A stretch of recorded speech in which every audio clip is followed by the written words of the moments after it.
بسم اللہ الرحمن الرحیم الحمدللہ رب العالمین الصلاۃ والسلام علی خاتم النبیین اللہم صلی علی محمد النبی الامی وعلی آلہ وسلم تسلیما۔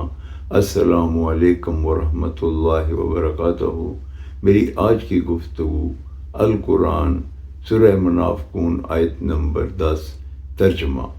اور جو کچھ ہم نے تمہیں دے رکھا ہے اس میں سے ہماری راہ میں اس لیے خرچ کرو کہ اگر تم میں سے کسی کو موت آ جائے اور وہ کہنے لگے اے میرے رب مجھے تھوڑی مہلت دے دے کیونکہ میں صدقہ کروں اور نیک لوگوں میں شامل ہو جاؤں۔ اس آیت مبارکہ کی روشنی میں ہمیں یہ پتہ چلتا ہے، اس کا یہ مفہوم ہے کہ انسان کی زندگی بہت مختصر ہے۔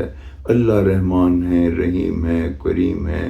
قرآن مجید میں اللہ تعالیٰ نے ہمیں یہ نصیحت کر دی کہ ہم نے تمہیں نعمتوں سے نوازا ہے، ہم نے تمہیں مال و دولت دیا ہے، تم اس میں سے خرچ کر دو اس سے پہلے کہ تمہیں موت آ جائے۔ اور جب موت آنے لگتی ہے ان لوگوں کو جو اللہ کی راہ میں خرچ نہیں کرتے تو وہ اس چیز کا اللہ تعالیٰ سے مہلت مانگتے ہیں کہ یا رب اے ہمارے مالک، اے ہمارے پالنے والے، ہمیں تھوڑی سی مہلت دے دے تاکہ ہم بھی صدقہ کر کے نیک لوگوں میں شامل ہو جائیں۔ اس آیت مبارکہ میں ہمیں یہ پتہ چلتا ہے کہ جو اللہ کی راہ میں خرچ کرتے ہیں، اللہ کی راہ میں صدقہ کرتے ہیں، وہ نیکوکار ہوتے ہیں۔